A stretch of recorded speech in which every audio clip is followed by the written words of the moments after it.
င်ကောင်းကင်ဆာကာကွယ်စုမျိုးသားတွေမှာဘာလို့ထိုးတင်တာလဲခေါင်းစဉ်လေးကစိတ်ဝင်စားဖို့ကောင်းတယ်မလားအရင်ဆုံးတိုင်ကောင်းကင်ဆာဆိုတာဘာလဲဆိုတာရှင်းပြပါရစေ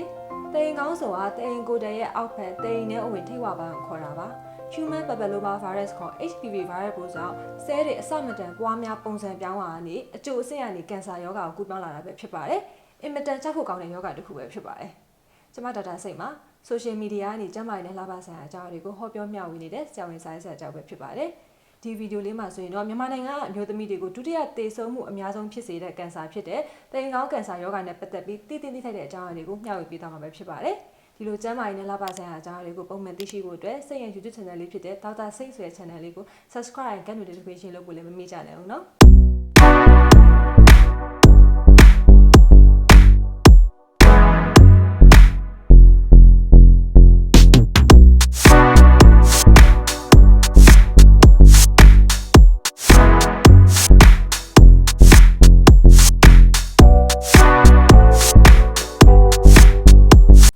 ကင်ဆာယောဂလက္ခဏာတွေကိုပြောရမယ်ဆိုရင်တော့သွေးထွက်လွန်တာပုံမှန်ပဲသွေးဆင်းတာဆိုလိုချင်တာကသွေးဆုံးပြီးမှသွေးပြန်ဆင်းတာရာသီတစ်ခုနဲ့တစ်ခုကြားမှာသွေးဆင်းတာအတူနေရင်သွေးထွက်တာဒါတွေပဲဖြစ်ပါတယ်ဒါအပြင်တစ်ကိုယ်လုံးနာကျင်ကြိုက်ခဲတာအမျိုးသားနဲ့အတူနေပြီးရင်နာကျင်တာတင်ပစုံတွင်းပိုင်းကနာကျင်တာပြီးရင်သွေးအားနေတာကြောက်ကဲ့ရောင်ယောဂတွေဖြစ်မယ်ပြီးရင်ဖောရောင်လာမယ်တစ်ကိုယ်လုံးတိတ်ဆိုရင်ပိန်ချုံချိနေပြီးတော့အသက်သေဆုံးတဲ့အထိဖြစ်နိုင်တာကိုတွေ့ရပါတယ်ဘလို့လူတွေကတိုင်ကောင်းကင်ဆာဖြစ်နိုင်ခြေပိုများလဲအသက်ငယ်ငယ်ရွယ်နဲ့လိင်ဆက်ဆံတဲ့သူတွေလိင်ဆက်ဆံတဲ့ပါတနာများတဲ့သူတွေကိုနဲ့အတူနေတဲ့အမျိုးသားလိင်ဆက်ဆံပုံများတဲ့သူတွေကိုခံအားနည်းတဲ့သူတွေ secret တောက်တဲ့သူတွေဟာဆိုရင်တိုင်ကောင်းကင်ဆာဖြစ်နိုင်ခြေပိုများတာကိုတွေ့ရပါတယ်။ဝမ်းသာဖို့ကောင်းတဲ့အချက်ကဒီလောက်ကြောက်ဖို့ကောင်းတဲ့တိုင်ကောင်းကင်ဆာကိုကာကွယ်လို့ရတဲ့နည်းတွေရှိပါတယ်။ဘယ်လိုကာကွယ်မလဲ primary prevention နည်းကတော့ virus ပိုးနဲ့မထိတွေ့အောင်ကာကွယ်တာပါ။ဘယ်လိုလုပ်ရမလဲ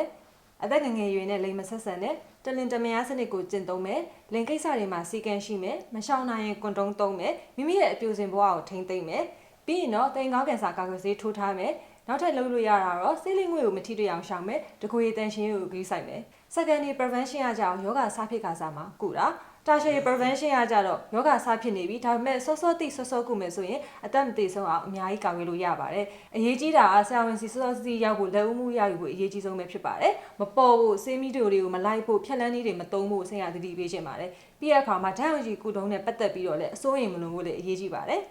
ယောဂကြောင့်ဖြစ်တဲ့နောက်ဆက်တွဲတွေမပြတ်နှံ့အောင်ကုသဖို့လည်းအရေးကြီးပါတယ်ကာကွယ်ဆေးလည်းထိုးမယ်အချိန်မှန်မှန်လည်းစစ်မယ်ဆိုရင်တော့ယောဂကိုထိထိရောက်ကာကွယ်နိုင်တဲ့အနေအထားမျိုးပဲဖြစ်ပါတယ်တိုင်ကောင်းကင်ဆာကာကွယ်ဆေးနဲ့ပတ်သက်ပြီးပြောရရင်တော့ဒီဂါဒဆေးနဲ့ Savris ဆိုတဲ့ဆေးနှစ်မျိုးရှိပါတယ်။ဘယ်ကာကွယ်ဆေးမှတော့ 100% ကာကွယ်နိုင်တာမျိုးမရှိပါဘူး။80ကနေ90%လောက်ကတော့ကာကွယ်နိုင်တယ်။ကာကွယ်ဆေးပြင်ဆောင်ရန်ရှာတွေကိုလည်းလိုက်နာဖို့အရေးကြီးပါတယ်။ကိုကလိန်ဆက်ဆံထားတယ်ဆိုရင်တော့တိုင်ကောင်းချွဲစစ်ဖို့လည်းအရေးကြီးရယ်ပြီး HPV တက်စစ်ဖို့လည်းလိုပါတယ်။တိုင်ကောင်းချွဲစစ်တယ်ဆိုတာ Pap smear ယူတယ်လို့ခေါ်ပါတယ်။အဲ့တော့အသက်25နှစ်ကနေ49နှစ်အတွင်းအမျိုးသမီးတွေဆိုရင်3နှစ်တစ်ချိန်အသက်50ကနေ64နှစ်အတွင်းအမျိုးသမီးတွေဆိုရင်5နှစ်တစ်ချိန်တိုင်ကောင်းအချွဲကိုစစ်တင်တယ်။ဒီနေရာမှာပိုးဝင်တာနဲ့တိုင်ကောင်းကင်ဆာတန်းဖြစ်တာမျိုးမဟုတ်ဘူး10နှစ်ကနေ20အတွင်းမှာကင်ဆာအကျိုးအဆင့်ဆိုပြီးတော့ရှိသေးတယ်ဒီအကျိုးအဆင့်မှာစောစောတိလို့ကုနိုင်နေဆိုရင်ကင်ဆာအဆင့်ကိုမရောက်တော့ဘူးပေါ့တိုင်ကောင်းကင်ဆာကာကွယ်ဆေးကိုဘယ်လိုလူတွေမှာဘယ်ချိန်ထိုးရမလဲဆိုတာမေးစရာဖြစ်လာပါတယ်အသက်9နှစ်ကျော်ရင်စပြီးထိုးလို့ရပါပြီလိင်မဆက်ဆံခင်အရွယ်မှာထိုးရင်တော့အကောင်းဆုံးပေါ့လိင်ဆက်ဆံမှုချင်းမရှိတဲ့အမျိုးသမီးတွေဆိုရင်တိုင်ကောင်းအချွဲတောင်စစ်စရာမလိုပဲထိုးလို့ရပါတယ်